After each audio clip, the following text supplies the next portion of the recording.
जहाँ सभी चीले छोटे पंछियों के शिकार करने में लगे हुए थे, वहीं सुंदरवन के जंगल में एक चीलू नाम का चील रहता था, जो सभी पंछियों के साथ मिलजुल कर रहा करता था। बीमार पंछियों की मदद भी किया करता था, उन्हें भोजन और दाने भी लाके दिया करता था, और फिर अपने दोस्तों के साथ फल और अनाज खाता था। मांस का एक टुकड़ा भी ना खाता था। ऐसे ही दिन बीतते गए। कुछ समय के बाद चीलू जंगल के सबसे पुराने कवि के पास जाता है और बोलता है, बूढ़ी कौवी, तुम तो जानती हो कि मेरा कोई परिवार नहीं है। अकेला रहता हूँ मैं, इसीलिए छोटे पंछियों के साथ दोस्ती है मेरी। लेकिन अब बस मैं चाहता हूँ कि तुम मेरे लिए कोई रिश्ता बताओ। मैं अब शादी करना चाहता हूँ। तुम्हारी तो काफी उम्र हो गई है। अगर तुम जवान होते तो मैं तुम्हारे लिए एक से एक चील का रिश्ता बताती। मैं तो बस शादी करना चाहता हूँ। कोई भी हो, कैसी भी हो, चलेगी। मेरा भी वंश बढ़े, मेरे भी बच्चे हो। मैं बस यही चाहता हूँ। फिर ठीक है। नदी के पीछे तरफ एक पहाड़ है, वहाँ मेरी सहेली रहती है। मैं उसे खत भेज दूंगी आज। उसकी एक बेटी है, वो भी शादी के लिए बहुत परेशान है। तुम्हारे लिए सही रहेगी। अब मैं और इंतजार नहीं कर सकता। आप जल्द से जल्द मेरे रिश्ते की बात चलाइए। मैं शादी करने के लिए तैयार हूँ। यह बात पूरे जंगल में फैल जाती है। सारे पंछियों में अफरा तफरी मच जाती है। क्या तुम्हें पता है, हमारा चीलू शादी के बारे में सोच रहा है। वो बूढ़ी कवि के पास गया था शादी की बात करने के लिए। अगर वो शादी करके एक चील लेके आएगा तो हमारा क्या होगा।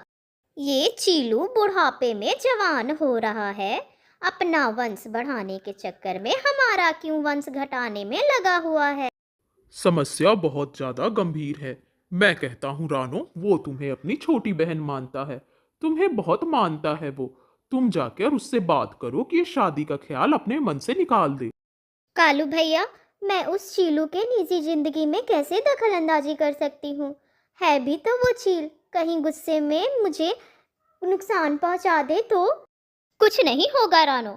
जब तुम्हें सही समय लगे तो तुम मुझसे बात कर लेना, लेकिन जब तुम्हें सही समय लगे तब। सभी पंछी सही समय का इंतजार ही कर रहे थे, लेकिन उससे पहले ही चीलू शादी करके चीली को ले आता है जंगल में।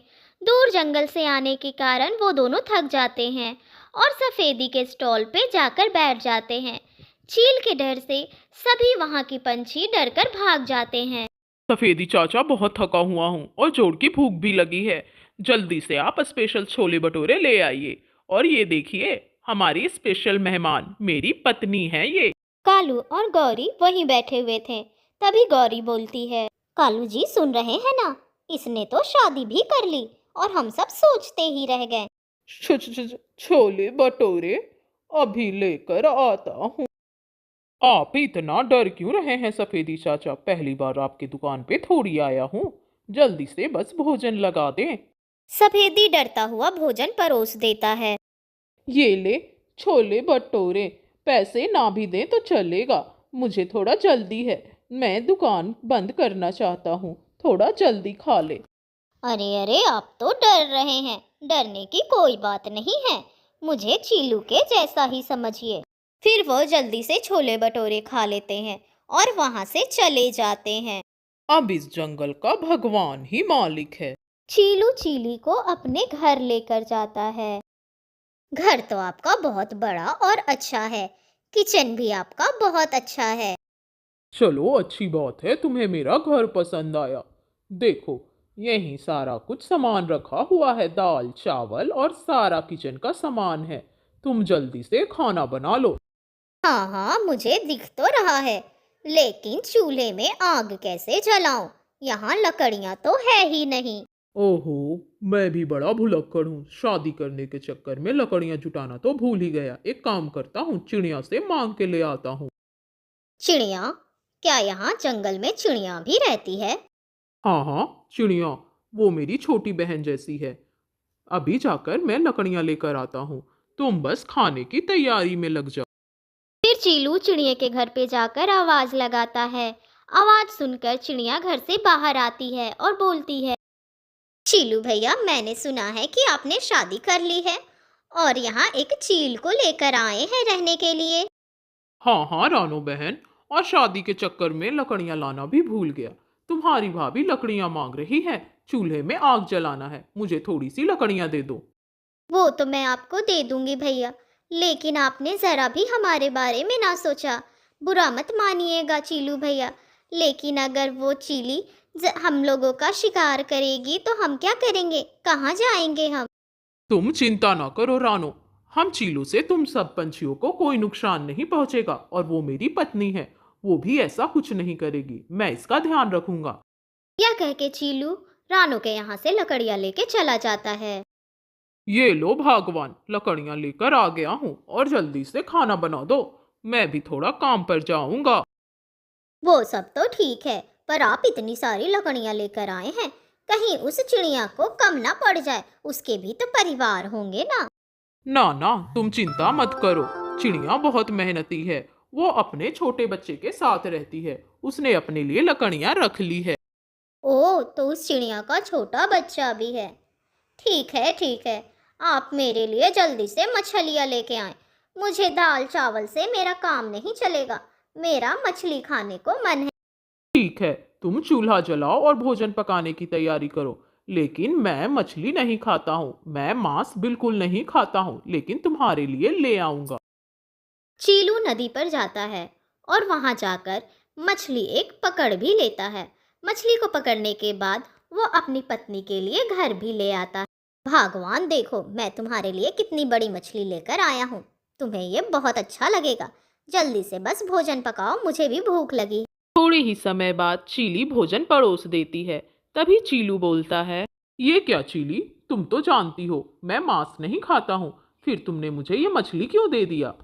मैं जानती हूँ, आप हमेशा इन छोटे पंछियों के साथ रहे हो, इसीलिए आपको इसका स्वाद नहीं पता है।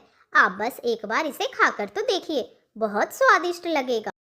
वाह वाह, ये तो बहुत ही स्वादिष्ट है। मुझे तो अफसोस है कि मैंने क्यों अब तक ऐसी मछली क्यों नहीं खाई।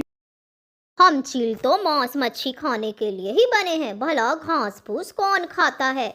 आप एक बार चिड़िया का मांस खाकर देखिए, आपको बहुत पसंद आएगा। भगवान, अगर तुम कहती हो तो मैं एक बार जरूर खाऊंगा। अगर ये मछली इतनी स्वादिष्ट है तो चिड़िया का मांस कितना स्वादिष्ट होगा। दोनों शिकार करने की तैयारी में लग जाते हैं। चीली शिकार करने के लिए ये गुफा सबसे अच्छा रहेगा, यहीं चिड़िया का शिकार करके लेकर आएंगे, पकाएंगे और यहीं खा लेंगे, किसी को कानो कान खबर ना होगी। सुनसान जंगल में चिड़िया का बच्चा फल खा रहा था। चीलू उसे देखता है और जल्दी से झपट लेता है, उसका शिकार करके उसी गुफा में लेकर जाता है। देखो, मैंने चिड़िया का छोटा बच्चा पकड़ा है, जल्दी से इसे पका दो और खाकर यहाँ से निकलते हैं। मेरा बच्चा, मेरे बच्चे का शिकार कर लिया उस चीलों ने। पहले तो ऐसा नहीं होता था, उन्हीं ने किया है मेरे बच्चे का शिकार। मैं तो पहले ही कहती थी कि इस चील से दोस्ती करना मूर्खता है। ये अपना रंग एक न एक दिन दिखाएंगे जरूर।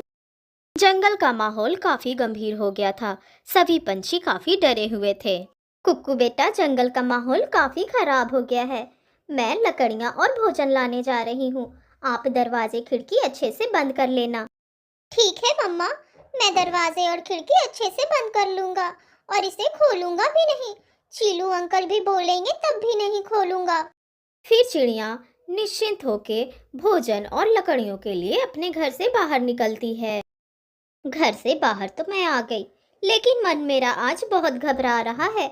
मैं एक काम करती हूँ, आज मैं अपने बच्चे के पास ही रहती हूँ। चिड़िया ऐसा बोलती है। कुक्कू घर पर अकेला था और सो रहा था, लेकिन खिड़की बंद करना भूल जाता है। चील जल्दी से आती है और कुक्कू को पकड़कर ले जाती है। यह सब चिड़िया देख लेती है। चीली, ये तो कुक्कू है, तुमने इसका शिकार क्यों किया?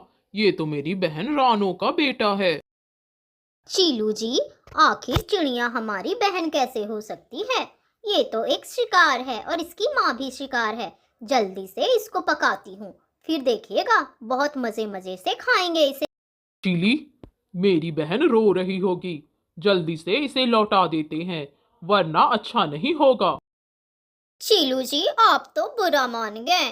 चले, लौटा देते हैं इसे, आखिर मेरा क्या जाता है। ये लो चिड़िया अपने बच्चे को। मैं नहीं जानती थी कि ये आपका बच्चा है। चिड़िया अपने बेटे को जैसे ही देखती है वो फूट फूट कर रोने लगती है।